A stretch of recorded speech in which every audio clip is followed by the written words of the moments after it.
Right. ఇక భారత్ పాకిస్తాన్ మధ్య కాల్పుల విరమణ ఒప్పందానికి ఇరు దేశాలు అంగీకరించినట్టుగా కూడా మనకి విదేశాంగ శాఖ కార్యదర్శి మిశ్రీ తెలిపారు. ఈ సాయంత్రం 5 గంటల నుంచి కాల్పుల విరమణ అమల్లోకి వచ్చింది. అయితే ఈ విషయం గురించి మరింత సమాచారం మా ఇన్పుట్ ఎడిటర్ రాజేంద్ర అందిస్తారు.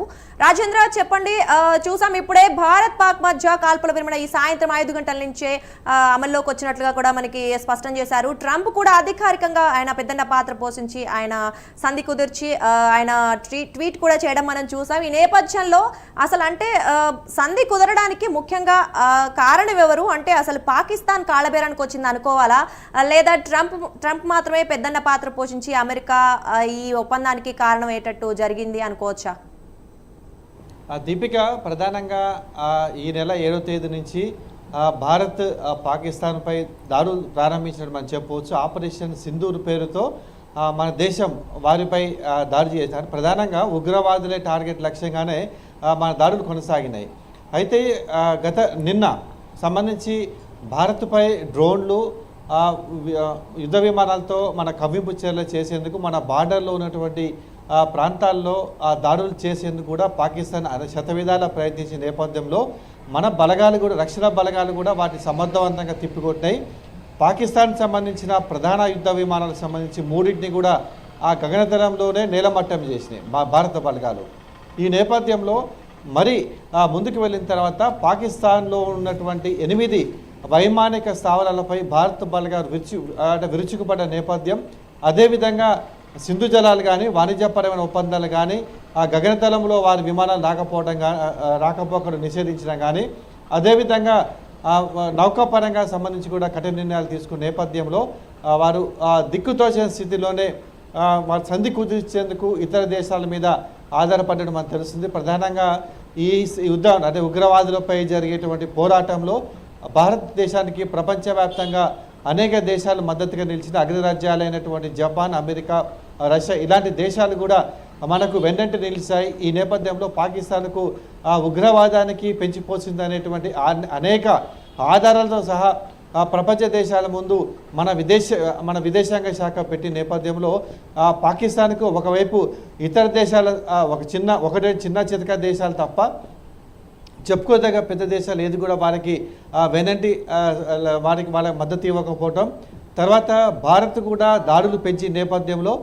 లాహోర్ కానీ, కరాచీ కానీ, ఇస్లామాబాద్ కానీ, రావల్పిండి కానీ ఇలాంటి ప్రాంతాల్లో ముఖ్యంగా 8 మన టార్గెట్ చేసినటువంటి 8 వైమానిక స్థావరాలు, అదేవిధంగా ఆ దేశంలో ఉన్నటువంటి 9 ఉగ్రవాద సంస్థ శిక్షణ శిబిరాల మీద కూడా మెరుపు దాడి నిర్వహించిన నేపథ్యంలో ఆ దేశం ఒక్కసారిగా ఉక్కిరిబిక్కిరిగా లోనైంది. మరోవైపు ఆ దేశంలోనే బలూచిస్తాన్కి సంబంధించి వారు కూడా విడిపోయి సపరేట్ దేశంగా ప్రకటించుకున్నారు. మరోవైపు పాక్లో ఉన్నటువంటి స్థానికులు కూడా ఏదైతే పాక్ భారత్పై కయ్యానికి కాలు దువ్వాలి ఇంకా రెచ్చగొట్టే వ్యాఖ్యలు చేసిన నేపథ్యంలో స్థానికుల నుంచి కూడా ఆ దేశానికి తీవ్రమైనటువంటి వ్యతిరేకత పెళ్ళుబికే నేపథ్యంలోనే పాకిస్తాన్ ఇక సంధికి సంప్రదించింది.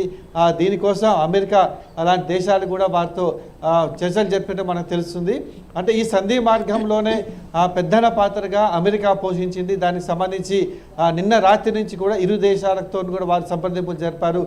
యుద్ధం జరిగితే మంచిది కాదు, అంటే ఆర్థిక నష్టం ఇరు దేశాలకు నష్టం జరుగుతుంది. ఇప్పటికే పాక్ అనేక విధాలుగా నష్టపోయే నేపథ్యంలో మరింత ప్రమాదంలో పడే అవకాశం ఉందని చెప్పేసి వారికి చర్చల్లో జరిపాయి. ఈ 2 దేశాల మధ్య చర్చ జరిపిన తర్వాత సఫలమైనట్లు కూడా మనం చెప్పవచ్చు. కాసేపటి క్రితమే అమెరికా అధ్యక్షుడు ట్రంప్ కూడా ఎక్స్లో పోస్ట్ చేశారు. 2 దేశాలతో రాత్రి నుంచి సుదీర్ఘంగా చర్చలు జరిపాము, ఆ కాల్పుల విరమణకు 2 దేశాలు కూడా అంగీకరించాయి, చాలా సంతోషం అని చెప్పేసి ఆయన ప్రకటించారు. రైట్ రాజేంద్ర, మనం అయితే చూసాము. అంటే భారత్ ఏమో నైతిక విలువలు పాటిస్తూ వాళ్ళ పౌరుల్ని ఎవరిని ఇబ్బంది పెట్టకుండా, వాళ్ళ మీద దాడులు చేయకుండా ఓన్లీ ఉగ్రవాదుల్ని మాత్రమే టార్గెట్ చేస్తుంది, సైనిక స్థావరాల్ని మాత్రమే. అయితే ఇటువైపు పాకిస్తాన్ మన జనావాసాల్లోకి వాళ్ళ మిసైల్స్ని పెట్టడం కావచ్చు, లేదా వాళ్ళని టార్గెట్గా చేయడం కావచ్చు చేసింది. కాబట్టి మరి ఈ ఒప్పంద విషయంలో భారత్ ఇటువంటి డిమాండ్స్ ఏమైనా చేసినట్లుగా, దానికి సంబంధించి ఏమైనా డిమాండ్స్ చేయడం కానీ, పాకిస్తాన్ నుంచి ఏదైనా అంటే క్షమాపణ లాంటిది కోరటం కానీ ఏమైనా జరిగిందా? ఖచ్చితంగా. ఏదైతే 2 రోజులుగా పాకిస్తాన్ అంటే సరిహద్దు నియంత్రణ రేఖ వెంబడి కవ్వింపు చర్యలకు పాల్పడుతుందో ఇవాళ కూడా హై లెవెల్ కమిటీ మీటింగ్ జరిగింది. జాతీయ భద్రతా సలహాదారు అజిత్ దోవల్ ప్రధానమంత్రితో ఇవాళ భేటీ అయ్యారు. అదేవిధంగా త్రివిధ దళాల అధిపతులు కూడా ప్రధానమంత్రితో అదేవిధంగా రక్షణ మంత్రితో భేటీ అయినట్టు కూడా మనకు ఇవాళ చూసినాం. ఈ నేపథ్యంలో తదుపరి ఎలాంటి వ్యూహాలు రచించాలనే అంశంలోనే వారి మధ్య చర్చ జరిగడం మనకు తెలుస్తుంది. ఎందుకంటే కవ్వింపు చర్యలకు ఇవాళ ఉదయం కూడా పాల్పడిన నేపథ్యంలో దీన్ని భారత్ చాలా సీరియస్గా తీసుకుంది. ఇవాళ ఎలాంటి దాడి కనుక ప్రయత్నించినా కానీ దీన్ని మేము చాలా సీరియస్గా తీసుకుంటాం, యుద్ధం లాగానే పరిగణిస్తామని చెప్పేసి దేనికైనా మేము ముందుకు వెళ్తామని చెప్పేసి అన్న ఒక గట్టి సందేశాన్ని భారత ప్రధానమంత్రి ఇచ్చే నేపథ్యంలో ఒక ప్రకటన ఇచ్చే నేపథ్యంలో పాకిస్తాన్ వెన్నులో వణుకు పుట్టింది. ఇప్పటికే అనేక విధాలుగా నష్టపోయిన తర్వాత భారత్ దూకుడు చూసి వారు భయపడినట్టు కూడా మనం చెప్పవచ్చు. ఈ నేపథ్యంలోనే సంధి మార్గాన్ని వాళ్ళు ఎంచుకున్నారు. ఎందుకంటే ఇప్పటికే ఆ దేశం అనేక విధాలుగా నష్టపోయింది. కానీ భారత్ ఒకవేళ మన అమ్ముల పొద్దులో ఉన్నటువంటి అణ్వస్త్రాలు అంటే మన ఆయుధాలు సంబంధించి విమాన అంటే నౌకాదళం అదేవిధంగా వాయుపరంగా ఉన్నటువంటి అస్త్రాలు కూడా ఇంకా మన అన్నిటి కూడా వెలికి తీయ నేపథ్యంలో ముందు ఒకవేళ యుద్ధం కనుక వస్తే మన ఎలాంటి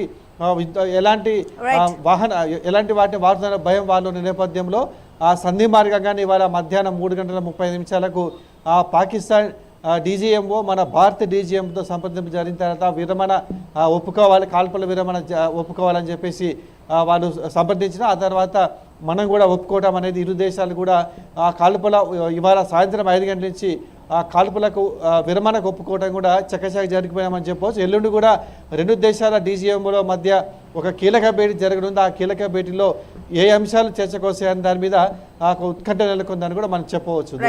రైట్ థ్యాంక్ యూ రాజేంద్ర.